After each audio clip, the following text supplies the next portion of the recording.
Hey everyone, it's V Tegan back for another Get Fun session. Today in particular, we'll be talking about, great, our guest is here. We'll be talking with entrepreneurship because we're lucky to have a lawyer on board. So giving us some great advice on how we can prepare and protect our business. Hey Ron. All right. Hey, how's it going? Good, how are you? No, doing great. Excited to be here today. Yeah, thank you for taking some time. I know that you're not an active Instagram user. Like, not at all in the struggle show right about now. No problem. Well, since you are gracing us with your presence on Instagram, please tell us a little bit more about who you are.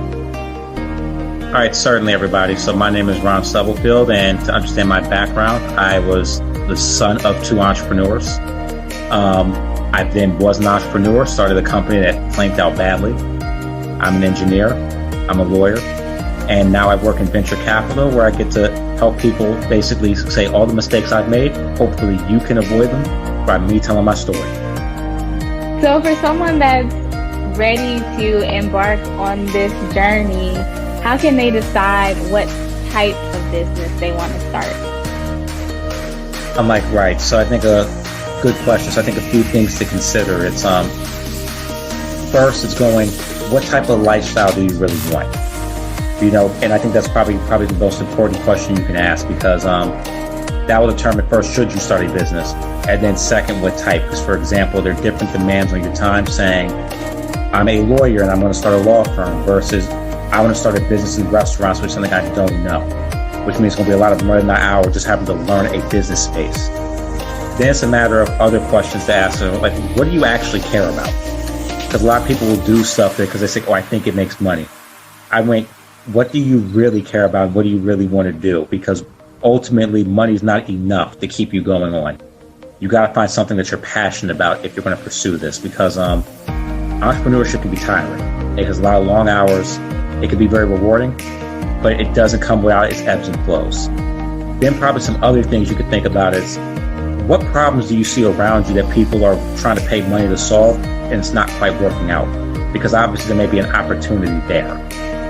And then probably the last thing is think about what things you're actually good at and how could you leverage that to go ahead and say, okay, I'm good at these things and these things I'm excited to do. How can I leverage that to actually make money? There's a way to think about something else you can do as well. With those different steps to deciding the type of business you want to start, how can you really start to define what risk means in order to make a good decision for you personally? Great question. So first thing, step back. When we talk about risk, we talk about exposure to danger, harm, or loss. And why that's important is every time we make a decision, there is some risk about something. You know, now how material that risk is will vary based on your decisions you made. Why I say that, because entrepreneurship is filled with a lot of risk. Because, you know, it's, for example, a risk to you financially, risk legally, risk to your personal life, risk to your physical and emotional health. So some of the ways to think about things are going, for starters, what is your family life currently? Because for example, you may recognize that if I'm a single parent and need that paycheck, then I recognize I just can't quit a job to start a business. Either I got to start a business while working full time, knowing that's going to take time away from my family, and is that something I really say it's worth it to me? Or it's a far different than going, I'm going to start a business because I have a supporting partner who brings a paycheck home that can cover all of us. Other things to maybe think about too, it's also, all right, if I'm going to try to do certain things, like I'm thinking about a restaurant business, I should probably say, how much research am I really doing? Such as, what do I require to get?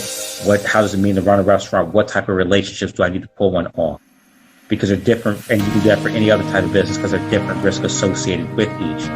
And just taking the time to do some research so you can be more informed about what those risks are. And figure out, are they I want to take on, or, do I have a game plan for it matters? Then finally going, everybody's excited about their idea, but it's really not about, and I hate to be the bearer of bad news here, it's not about how excited you are about your idea. It's about, are enough people excited about what you're offering if they're willing to pay for it? So taking the time to do some of the market research, not to figure out how large the industry is, but to get a better sense on Who is willing to actually buy what you're trying to sell? And are there enough of them out there that you can make a sustainable business around that? And that can sometimes be very humbling and painful to realize our ideas don't sell. But you're better off figuring out that research day one before you build your business than to create the restaurant or to launch the app and spend a whole lot of money going into this to find out no one likes this and you spend $20, $30, $40, $50,000 or more on this. So along those lines, what are the risks that you take when you're starting a business, whether you're coming out of your own pocket or somebody else's pocket? All right, perfectly. So we'll start day one. So the very first risks that you're taking on are a series of financial risks. First, it's and some of the things going on.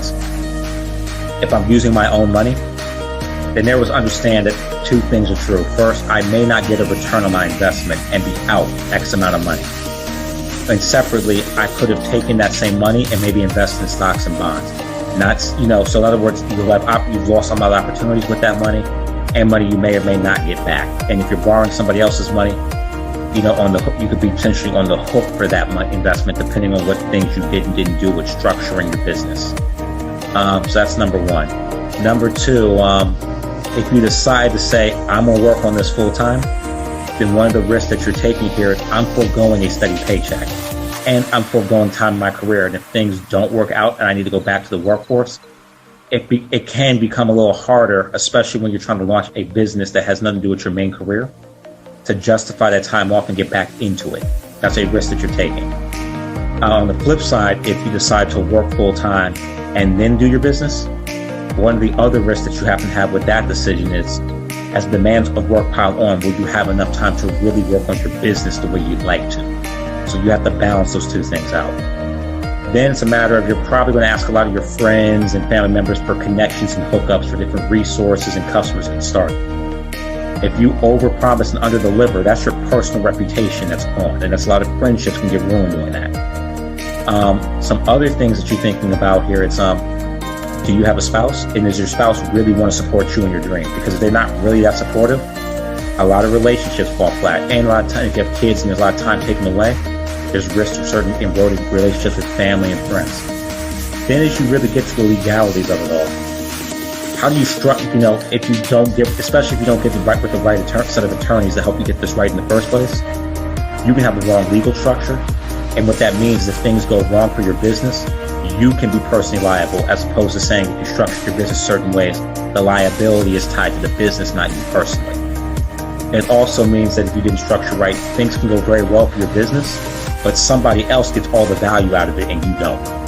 And that happens to a lot of entrepreneurs that do all this work, and then by the time, because they didn't understand the agreements they were getting into, somebody else owned your company and got you to work for essentially free. So these are some of the different things and some of the best ways to better manage and mitigate this, because you can't avoid it all. Do the homework first off to figure out, is this business potentially worth it? Is there a market opportunity for this? And do your own research on where some of the downsides and points that come into play. Then, because especially for first-time founders, we don't know what we truly don't know. And the School of Hard Knocks is a school that you can learn from, but I always advise people, if you can find someone else to learn from first, then let their tuition dollars cover the cost of your learning. So find somebody who's been down that journey before for the type of business you're trying to start. Find yourself some accountants and, who's been there, who said, all right, I've advised businesses like this. Find yourself some attorneys and other entrepreneurial resources, many of which are free to the community. And just talk with people, and they will gladly inform you. These are the things to be aware of. These things you need to think about. These are things that could impact. And then last but certainly not least, get a support group around you, because this can be a lonely road, and it doesn't have to be. Find other people who are trying to start businesses. Find other people who've been down that road as mentors, as friends. People who will give you great advice, even if it's stuff you don't want to hear, but it always comes from a spirit of concern, compassion, and love. In regards to building that community, building those relationships, what are additional ways that founders can protect themselves from some of these risks? So the first thing here is, and I'll always harp on this, make sure you build a good support system to keep you grounded, to keep you sane, because there could be many days in this world you're going, am I looking at this right? And somebody else will give you the honest feedback. The second is it's why networking matters so much. Like, one example could be, example I often give people. If you're a barbershop and people are coming to your spot daily, and or a beauty shop and people are here for hours, and you got a friend that's got a restaurant or a takeout spot or can roll through and drop off some plates, you can start integrating, going, I've got clients, you got clients too. That way people stop leaving your spot early because I got to go get something to eat, and they go, I can find where the people need to eat at. Bam, you're synergizing up. Then it's a matter of, and then also networking also means that there are black bankers out there. There are black investors out there. Really try to network and see who they are and how can they help the business. Then it's just a matter of thinking creatively as to what strategies you use to grow your business and life. Because, for example, a lot of people understand venture capital, for example, a lot of people say, I want to have a tech business, I should get venture capital. Venture capital is finance of last resort. If you can find ways to build your business up without it, always look to that. And then probably one of the last things I would honestly say, it's iron sharpens iron. So if you can find other clubs of other like-minded people trying to build businesses and trying to work together, or go on and see stories on somebody who's doing stuff here, do that. But as you do that, make sure you understand their background. For example, I expect different things for, say, somebody who was Ivy League educated, came from a 2-parent household, and their parents gave them the money to start a business, versus somebody else whose story is more like, I think, a lot of our stories, where your people took a lot of risk to come out of poverty, to put a business, to put all their hopes and dreams on the line, and recognizing that they could do it, and seeing lessons that they've learned, and learning from that can save us a lot of time, a lot of effort, a lot of heartache, as we can now move forward with confidence that other people have figured out. Mm-hmm.